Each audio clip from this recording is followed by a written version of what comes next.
नमस्कार, वार्ता न्यूज के खास प्रोग्राम चुनावी वार्ता में आपका स्वागत है। कैसे बनेगी गांव की सरकार, ग्रामीण विकास के प्रमुख मुद्दे, किस और बहेगी ग्राम विकास की मुख्यधारा, जानते हैं अपने प्रोग्राम में। त्रिस्तरीय पंचायत चुनाव को लेकर हलचलें तेज हो चुकी हैं। सभी पंच, सरपंच, जनपद, जिला पंचायत पद के उम्मीदवार जनता से नए और पुराने को लेकर वादे कर रहे हैं। इसी कड़ी में हमारी टीम ग्राम पंचायत ढाबला रेवाड़ी पहुंची, जहां गांव में हमारी टीम ने नजर डाली तो कई विकास के कार्य रुके हुए मिले। जनता की आवास योजना का लाभ पूरी तरह से नहीं मिल पाया। वहीं सबसे प्रमुख योजना नल जल योजना का लाभ भी जनता को नहीं मिल पा रहा है। वहीं यहां से मायाबाई आंजना सरपंच पद के लिए खड़ी हुई हैं, जहां उनके पुत्र महेश आंजना से वार्ता न्यूज की टीम ने अपने विशेष कार्यक्रम चुनावी वार्ता में चर्चा किया। ये देखते हैं हमारी खास रिपोर्ट संवाददाता अशोक परमार के साथ। नमस्कार, हम पहुंचे हैं ढाबला रेवाड़ी गांव में और यहाँ पर जानने की कोशिश कर रहे हैं जो यहाँ के उम्मीदवार हैं मायाबाई, उनके वो इस बार खड़ी हुई हैं और गांव में किस प्रकार का माहौल है, कौन कौन सी योजनाएं धरातल पर पहुंची है, कौन कौन सी विकास के मुद्दे हैं जो अभी तक पूरे नहीं हो पाए हैं, उसी कड़ी में हम पहुंचे हैं ढाबला रेवाड़ी। तो नमस्कार, वार्ता न्यूज में आपका स्वागत है। मैं अशोक परमार। सीधे जुड़ते हैं हम यहाँ से जो उम्मीदवार हैं, उनके बेटे हैं महेश आंजना जी। नमस्कार भाई साहब। नमस्कार। बेटे सर, तो सर मैं जानना चाहूंगा कि गांव में किस प्रकार की योजनाएं हैं और कौन कौन से विकास के मुद्दे को लेकर आप जनता के बीच में जा रहे हैं, जो आप विकास के काम करवाना चाहते हैं। गांव में हम जनता के बीच में जो जा रहे हैं, तो सबसे पहले एक पानी की व्यवस्था जो होना चाहिए वो अभी तक नहीं है। गांव में टंकी बनी हुई है पर उसमें पानी नहीं है। रोज 1 किलोमीटर 2 किलोमीटर दूर जाते हैं। हालांकि हमारा गांव तालाब के किनारे है, पर फिर भी यहाँ पीने के पानी की समस्या है।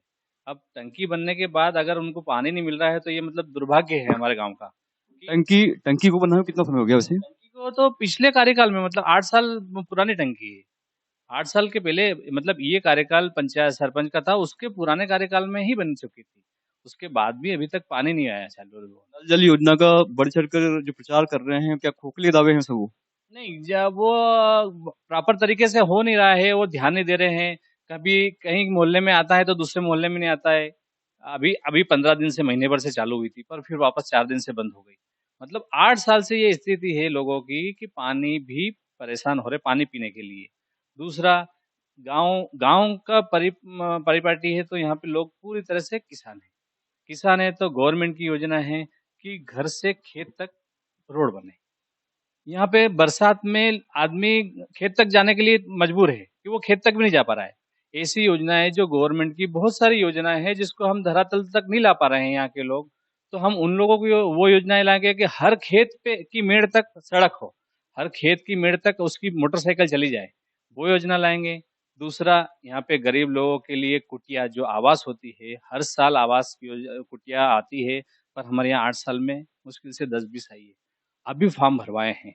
फॉर्म मतलब निष्क्रियता ऐसी है कि फॉर्म भी नहीं भरवाते हैं कि आगे अपन फॉर्म भर के भेज दें तो परमिशन मिल के आए। आप ये कहना चाह रहे हैं कि यहाँ के जो गरीब ग्रामीण लोग हैं, उन तक जो सरकारी योजनाएं हैं उनका लाभ पहुंच ही नहीं पा रही है, जमीनी स्तर पर दिखाई नहीं दे रही है।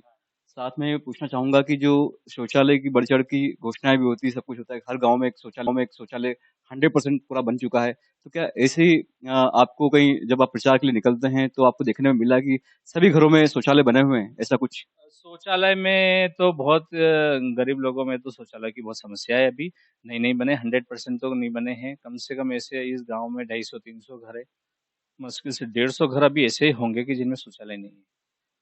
150 बड़ी बात कह रहे हैं कि 150 घर ऐसे हो सकते हैं कि जहाँ पर शौचालय का निर्माण पूरी तरह से नहीं हुआ है। और कौन से विकास के मुद्दे हैं जिनको लेकर आप जनता के बीच में जा रहे हैं सर? और अ, यहाँ पे जो गरीब लोग हैं उनके कार्यक्रम करने के लिए, छोटे आर्थिक रूप से कमजोर लोग हैं, उनको कार्यक्रम, विवाह, शादी ब्याह है, नुक्ता महोत्सव, जो यहाँ की प्रथाएं रहती है, मुंडन वगैरह के, तो ये एक हम अलग अलग 3 जगह हम ये बनाएंगे सामुदायिक भवन, जहाँ पे वो लोग उनका कार्यक्रम कर सके।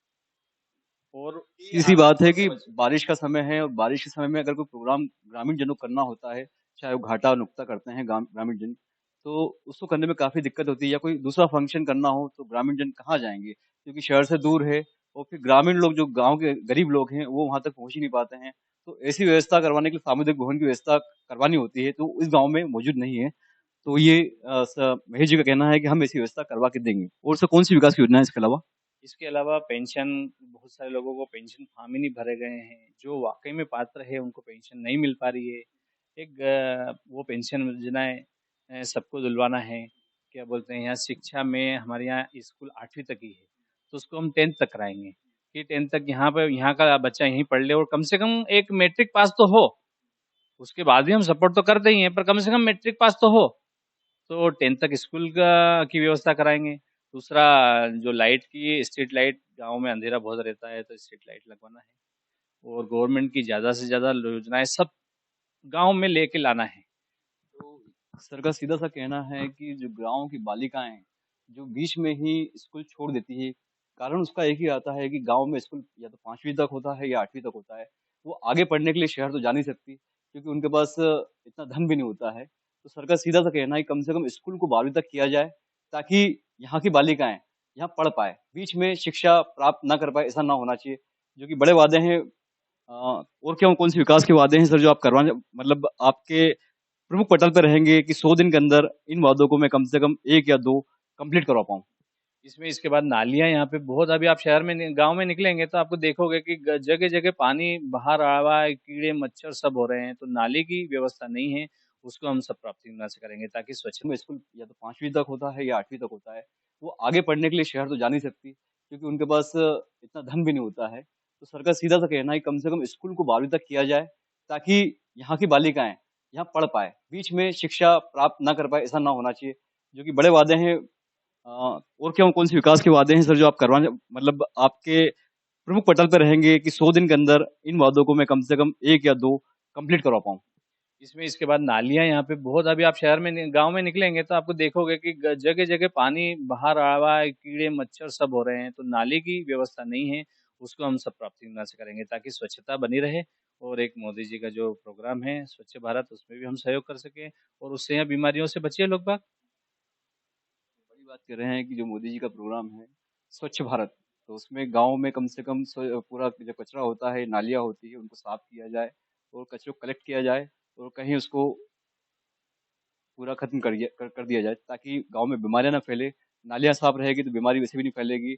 और इसके अलावा गांव में, आपके गांव में मैंने देखा भी सही कि कई जगह मतलब थोड़ा अंदर गांव है तो चोरी हो रही, तो इससे मतलब आपने सीसीटीवी कैमरे के बारे में सोचा है कि गांव में कम से कम ऐसा स्मार्ट गांव विलेज हो कि जहाँ स्मार्ट कैमरे भी हों, लाइट्स भी पूरी तरह से हो, या सोलर का उपयोग भी गांव ग्रामीण लोग करें, ताकि उनको भी मैं पूरी तरह से लाइट जाने आने की जो समस्या होती है वो बच सके? यहाँ पे सोलर के लिए हमने 2-3 लोगों को प्रोत्साहित किया था और उन्होंने लगाया भी है। और हमारे यहाँ रास्ते में आने, गांव में आने के लिए 3 रास्ते हैं। तो ये सुरक्षा की दृष्टि से हम तीनों जगह कैमरे लगाएंगे ताकि कोई भी, पूरे गांव में तो कैमरे नहीं, पर जहां से अंदर जाने की घुसने की जगह है कम से कम वहां तो हम लगाएं, ताकि सिक्योरिटी पर्पस के, कि रात को चोरी हो जाती है, कोई गाड़ी उठा जाता है, ये चोरों से भी सुरक्षा मिल जाए। और दूसरा, सिक्योरिटी गांव में पता चलती रहे कि कहाँ कोई बाहर का व्यक्ति आया है, कहाँ गया है। इसके अलावा पेंशन योजना के बारे में क्या कहेंगे कि पेंशन क्या गांव के गरीब लोगों जो 60 साल से ऊपर उनकी आयु हो चुकी है, क्या उनको पेंशन पूरी तरह से मिल पा रही है? ऐसा कुछ आपको बारे में जानकारी है? या आपको जनता अगर चुनती है तो क्या आप उस योजना को पूरी तरह से लागू करेंगे? नहीं, अभी पेंशन योजना तो फर्स्ट प्रायोरिटी पे ही सही कि जो सबसे निर्धन है, पेंशन किसको मिलती है सर? जो वाकई में लाचार है, उसको। यहाँ पे कई लोग ऐसे हैं कि कोई वृद्ध है जो पेंशन मिलना चाहिए, उनके नाम कट जाते हैं, कभी जुड़ जाते हैं। तो और कोई विकलांग है, उसको ट्राइसिकल नहीं है उसके पास, ऐसे 3-4 केसेस है हमारे यहाँ के, उनके पास ट्राइसिकल ही नहीं है। तो ये सब व्यवस्था हम कराएंगे। पेंशन सभी जो पात्र है, पेंशन सबको निस्वार्थ होके और बिना भेदभाव के सबको पेंशन, जो उस पात्रता में आता है सबको पेंशन व्यवस्था चालू कराएंगे। तो आपको बहुत सारी शुभकामनाएं कि आप जनता आपको चुने। तो ये थे हमारे साथ महेश आंजना जी, जिन्होंने बताया कि गांव में कौन कौन से विकास की योजनाएं हुई है और कौन कौन सी विकास की योजना बाकी रह गई है। अगर जनता इन्हें चुनती है तो क्या क्या वो करके देने वाले हैं जनता के लिए। तो आज हम आए थे गांव धाबला रेवाड़ी, जहां पर हमने देखा कि विकास के कौन कौन से मुद्दे हैं और कौन कौन सी योजना पटल पर उभरी नहीं है अभी तक। तो मैं अशोक परमार, वार्ता न्यूज़ के साथ उज्जैन से।